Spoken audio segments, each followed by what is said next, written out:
Hola, yo soy Ángel, y si te gusta este contenido, te invito al canal Investigadores Criminales, donde también podrás escucharme. El caso de Naomi Nicole. Las huellas, los rastros, los indicios y las evidencias ayudan a los investigadores a resolver los crímenes. El pasado de la víctima y del victimario nos ayudan a comprender su comportamiento.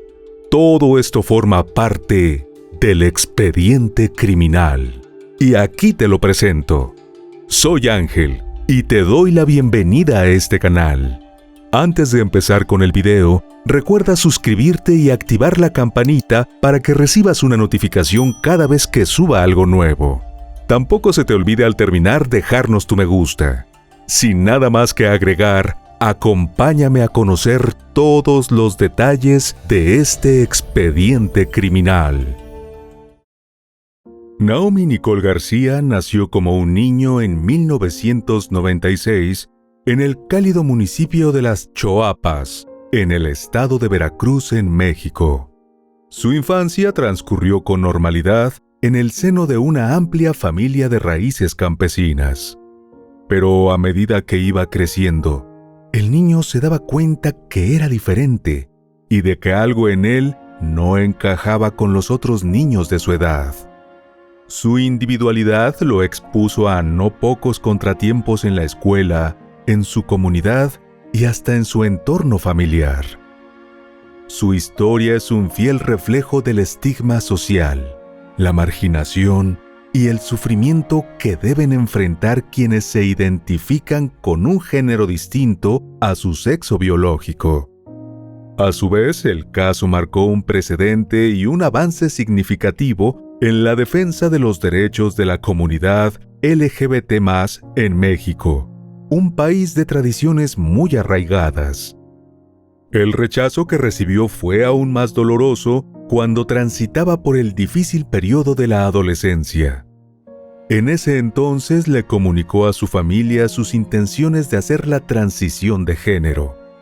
Incapaces de comprenderlo, se aferraron a los convencionalismos sociales de la época, a las tradiciones y a la rigidez imperante en la sociedad rural de México de aquel momento. Al no encontrar la aceptación y el apoyo que esperaba de su familia, decidió escaparse del hogar paterno e irse a la Ciudad de México para cumplir su sueño de convertirse en Naomi y vivir su propia identidad. Se fue sin despedirse de nadie y cortó toda comunicación con sus parientes. Tenía solo 12 años cuando llegó sola y sin un peso en los bolsillos a la capital mexicana. Sin un lugar donde pernoctar y sin conocidos a quienes recurrir, se encontró en las calles sin otra opción más que vender su cuerpo a cambio de un poco de dinero para subsistir. Al principio, según el relato de sus conocidos, ejerció el trabajo sexual en las calles.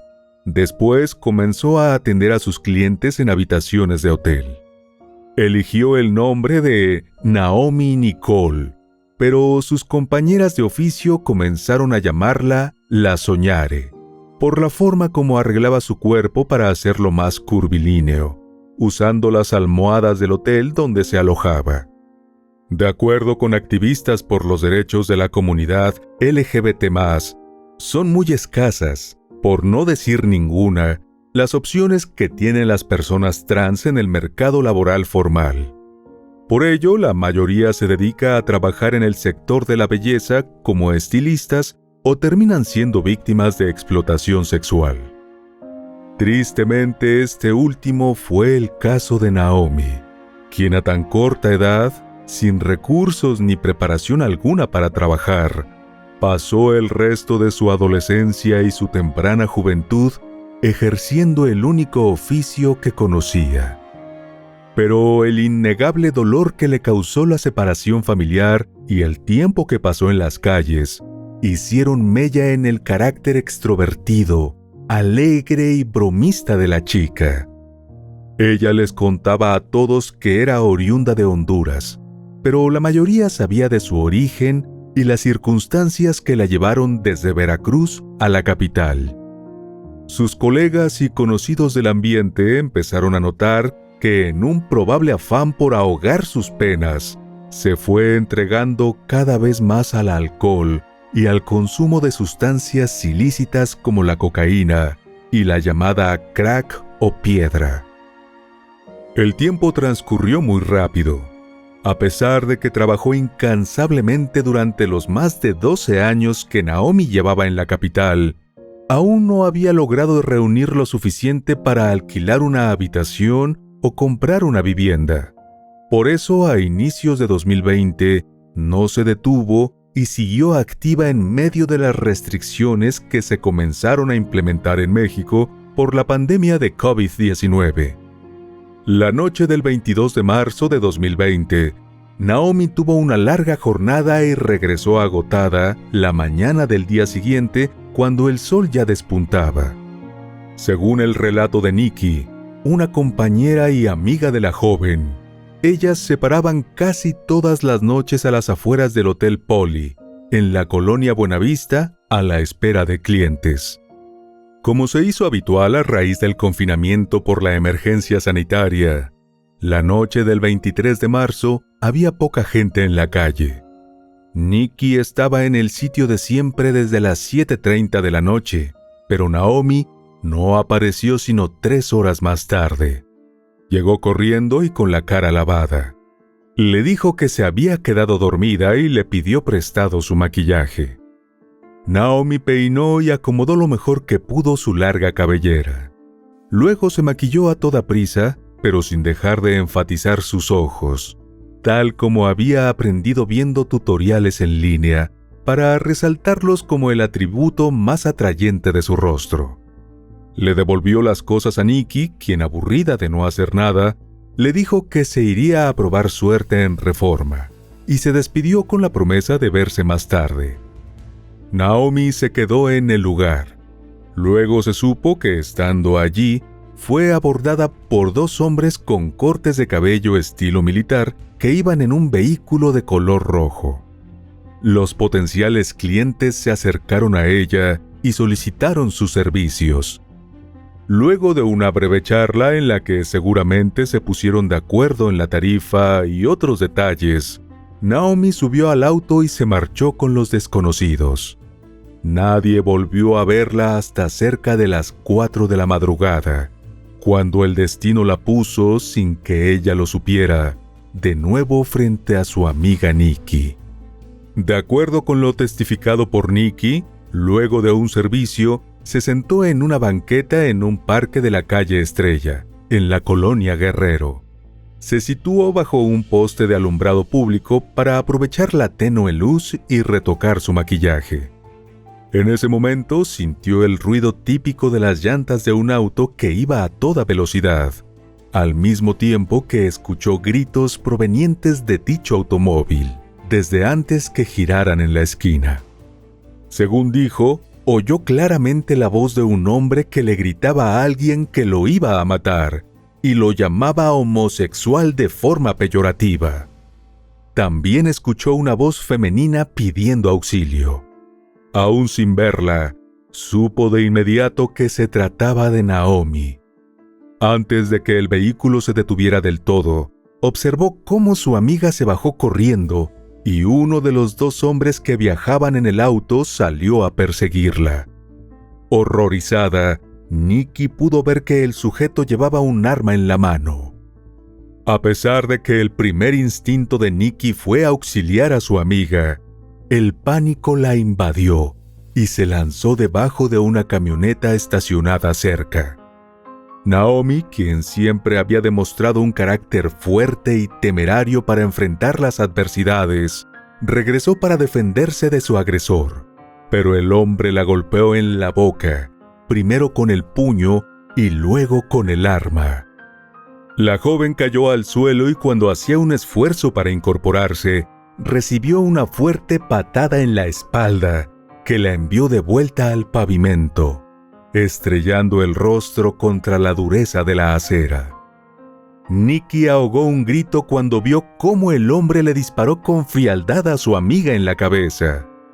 El agresor comenzó a caminar en dirección hacia ella y pensó que también había llegado su fin. En ese momento notó que el otro individuo se bajó del auto por el asiento del conductor y también estaba blandiendo un arma de fuego. El segundo sujeto se acercó a Naomi y la pateó en la cabeza para cerciorarse de que estaba muerta. Cuando se percató de que fueron vistos por algunos vecinos de la zona y los transeúntes que a esa hora circulaban por el lugar, lanzó amenazas contra todos y disparó al aire. Seguidamente, los agresores abordaron el vehículo y emprendieron la huida a toda velocidad. Algunos testigos presionaron el botón de pánico que estaba en la esquina de la calle y alguien llamó al número de emergencias. Los operadores informaron del tiroteo y la policía llegó al sitio en cuestión de minutos. Una patrulla emprendió la persecución de los asesinos mientras los paramédicos se esforzaban por salvar a Naomi, pero lamentablemente no lo lograron. La herida en su cráneo fue letal y la declararon muerta en el lugar. Las cámaras de videovigilancia permitieron a las autoridades monitorear a los agresores, que se desplazaban por la calle Moctezuma. Luego los vieron incorporarse al Paseo de la Reforma y Río Rin sobre Paseo de la Reforma en la colonia Cuauhtémoc. Al superar los límites de velocidad, el vehículo se estrelló contra la glorieta de La Palma, donde los dos pistoleros fueron interceptados y detenidos por la policía. En la inspección al vehículo encontraron solo un arma con 7 cartuchos, pese a que los testigos señalaron que los dos hombres portaban armas. Se presume que pudieron deshacerse del arma asesina durante la persecución. En la comisaría los identificaron como José Luis Saturnino Chávez y Aristóteles Alán Ramírez Rodea, quienes prestaban servicio con el rango de cabos en la Secretaría de la Defensa Nacional, Sedena. Ambos fueron trasladados al reclusorio sur a la espera del juicio. Los militares se rehusaron a que les practicaran la prueba del alcoholímetro y tampoco dejaron que examinaran sus manos en busca de residuos de pólvora. Al parecer, luego de solicitar los servicios de Naomi, los sospechosos se percataron de que era una mujer trans. En ese momento iniciaron un forcejeo con la víctima, y cuando ésta intentó escapar, fue perseguida por José Luis, quien accionó su arma de fuego contra ella. El cuerpo sin vida de la infortunada Naomi fue llevado a la morgue de la ciudad para la autopsia. En vista de que en la ciudad no vivía ningún familiar directo, las autoridades citaron a la activista Kenia Cuevas, directora de la Casa de las Muñecas Tiresias. Kenia creó la organización en homenaje a su amiga Paola Buenrostro, asesinada en 2016. La fundación lucha por la defensa de los derechos del colectivo LGBT+. En sus sedes, las mujeres trans en situación de riesgo o exclusión reciben asesoramiento y acogida. El caso de Paola inició la lucha de Kenia y el colectivo trans por la tipificación de ese y otros crímenes de similares características como transfeminicidio. Sin embargo, su asesino sigue suelto sin rendir cuentas ante la justicia. Volviendo al caso de Naomi, la activista llegó a primera hora de la mañana al Instituto de Ciencias Forenses. Además de reconocer el cadáver y confirmar su identidad, se hizo responsable del caso judicial, que se extendió por casi 2 años debido a la pandemia. En ese tiempo, y a pesar de que su identidad fue resguardada para que se presentara a declarar como testigo protegida, Nikki afirmó que recibió amenazas y agresiones con el propósito de disuadirla de atestiguar contra los asesinos de Naomi. El 26 de marzo, Kenia y su fundación organizaron un servicio fúnebre, al que asistieron activistas y amigos de Naomi. Apenas 5 compañeras estuvieron para despedirla esa mañana, en la funeraria ubicada en la colonia Algarín de la Ciudad de México. Esas mujeres fueron la familia que se forjó durante todo el tiempo que duró su exilio en la capital. Sin embargo, la Fundación de Kenia gestionó los permisos y los fondos necesarios para trasladarla a su natal Las Choapas, para que su familia pudiera darle el último adiós y le diera sepultura. Según declaró a medios locales, la comitiva que acompañó el féretro fue recibida por la comunidad entera. La familia de Naomi, en especial su madre, agradeció el apoyo de Kenia por impedir que quedara sola en la calle, sin nadie que velara para que volviera al terruño de donde se marchó más de 12 años atrás. La señora manifestó que a pesar del distanciamiento, eventualmente mantenía contacto telefónico con ella. No obstante, desconocía cómo había sido su vida durante los últimos años en la ciudad.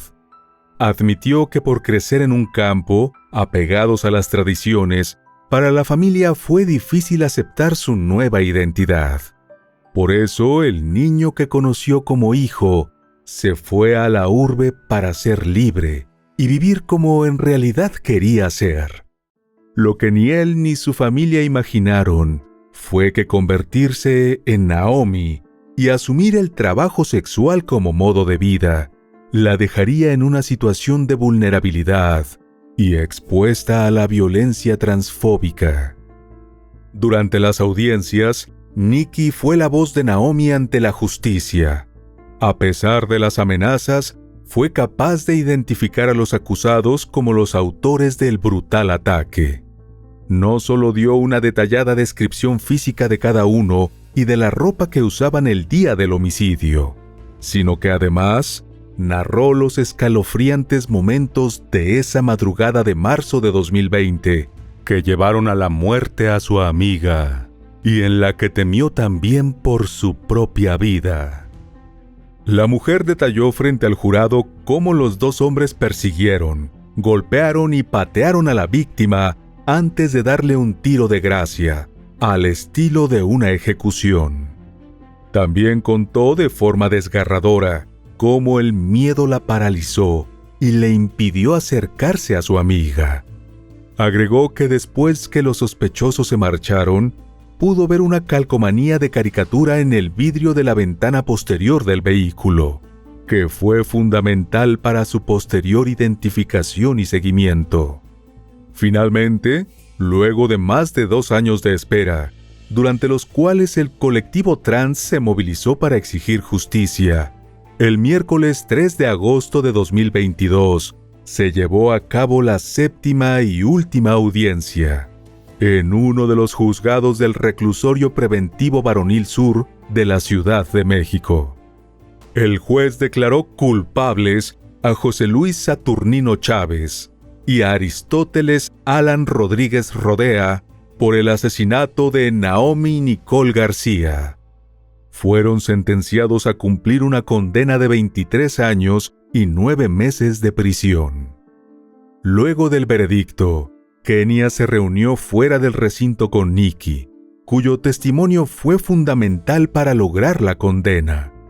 También estaban otras activistas y representantes de los medios de comunicación que siguieron de cerca el desarrollo del caso y esperaban la resolución del juicio.